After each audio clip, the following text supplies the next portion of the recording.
So I want to make a quick video on this because this had me cracking up this morning. This is the publishers roundtable that they do in Japan. It's consisting of a couple fighting game developers, namely Guilty Gear, Virtua Fighter, Tekken, Fighting EX Layer, Street Fighter. Is there one more? Virtua Fighter. This was super funny because it was real informative, but there was a couple points in there where they did this little contest where they put out their sacred treasures or the things that they've held throughout the years as, important to them. And Harada, this is the designer of one of the developers on Tekken. He first kind of came up with it. So, no, I ain't gonna say kinda. He came up with it.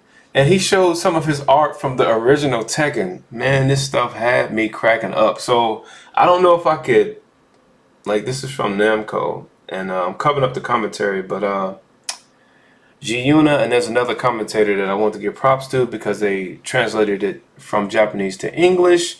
I'm gonna definitely link the original video down below. But yeah, I just want to show this little piece of the original Tekken.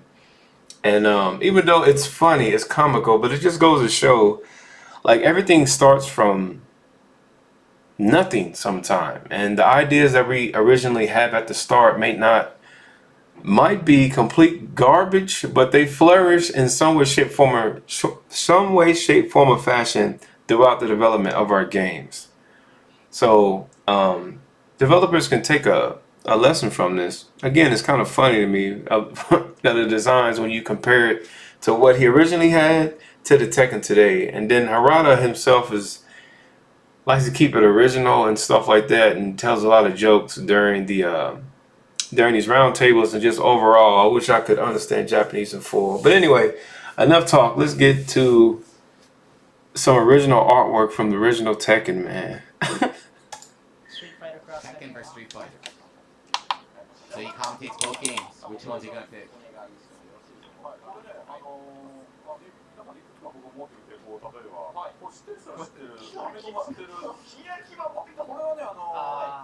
Arcade board. Tag 1. It looks like Tag 1. It looks like Tekken Tag 1. He says, this looks like Tekken Tag 1 disc. And they're like, no, it doesn't. We don't know what it looks like.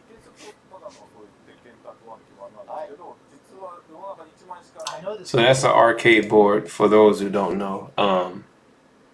That was before consoles. Like when you played the arcade, they basically had the game on a board, and that's how the person who owned the arcade was able to switch out these different boards. And when you did, it's like a big old huge cartridge at the time. Someone took to Evo before. Oh, I've heard this story actually.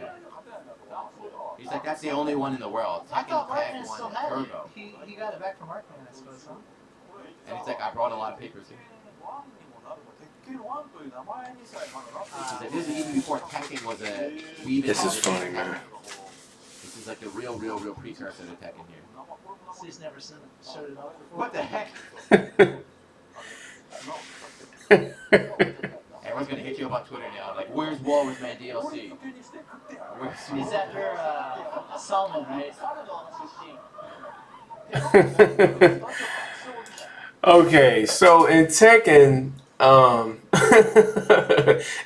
they have a lot of animals and stuff. Well, not a lot, but they have like pandas and dinosaurs and stuff like this. So again, this is one of those things that didn't make it into the game, but translated it into Tekken somehow.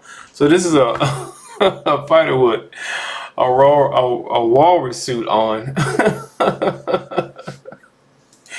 Oh. The crowd is laughing at him.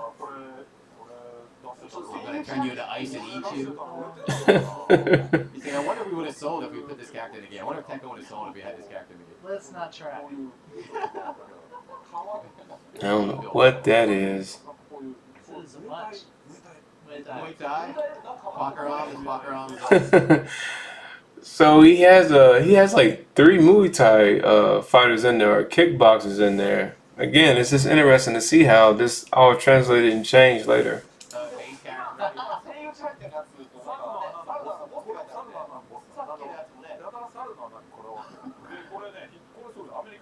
The American character, it's doping, so that he's like steroid use. So this is like Baki. This is like a guy from Baki. So as they were saying, this was one of the characters that would juice up and turn green and fight. But again, he came later as Fakarum in the game. So again, his original concepts made it in some shape, form, or fashion, just not looking like this. He turns green and he's strong. It's cool to know that he can draw too. We got a lawsuit. He does drugs and turns green and gets strong.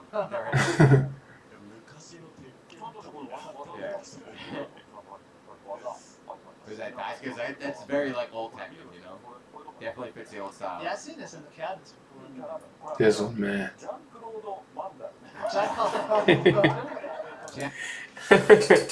So, Jean-Claude Van Damme is a martial artist, American martial artist, and that's his in-game adaptation. Oh man. Yeah, Jean-Claude Mandare. Jean-Claude Van Damme, but a different. Vandere. Jean-Claude Van Damme.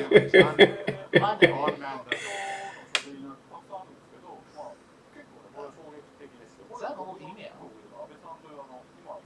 Abe-san?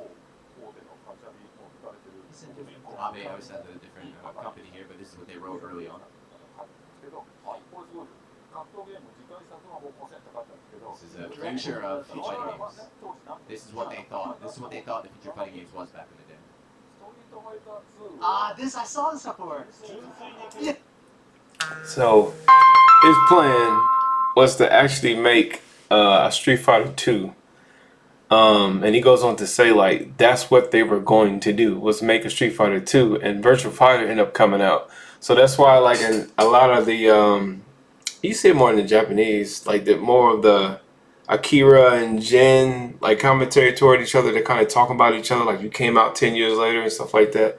This is why, because they really had inspiration from the Street Fighter and really want to make, like, a Street Fighter 2 killer. He's not joking. We actually had this in the studio. You try to keep on. You try to keep. Their number 2 idea was to make a direct sequel to Street Fighter.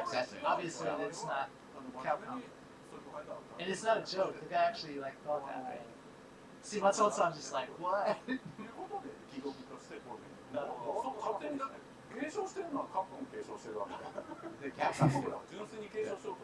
So even though Capcom was making a 2, 3, like we tried to do it, even though it's Just different is companies. like pure. They want to make a real sequel. The reason why we want to make fighting games without. So yeah, I don't want to take over the commentary that the two did, but yeah, definitely check this whole video out. But this is interesting to me because it shows the background of these games. You know, it shows the history that goes on behind the scenes, like design documents and art and how things changed up over the years and how the original designs, you know, just iteration over iteration.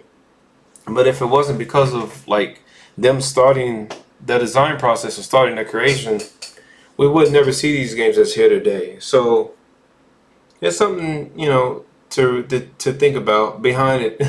The silly ideas, you know, that they had. It's just, you know, don't be afraid to start. If you have an idea about something, you have a story or a type of character that you think fit in the story, you might change it over the course of the development, but if you stick with it and actually get it working and turn it into something, you might create something great. Because like this is, you had Tekken 7, but there's been, I mean, how many games in total? 7, 8, 9, 10. I think it's been 10 games in total. Yeah. It's been 10 games in total, plus the stuff that comes out that doesn't even come here to the States. So yeah. Jaw characters. iterate on them. Try not to be cheesy. And try to come up with your own original designs. Harada's funny. He has other interviews too. And again, check this original video out just in case this gets copyrighted.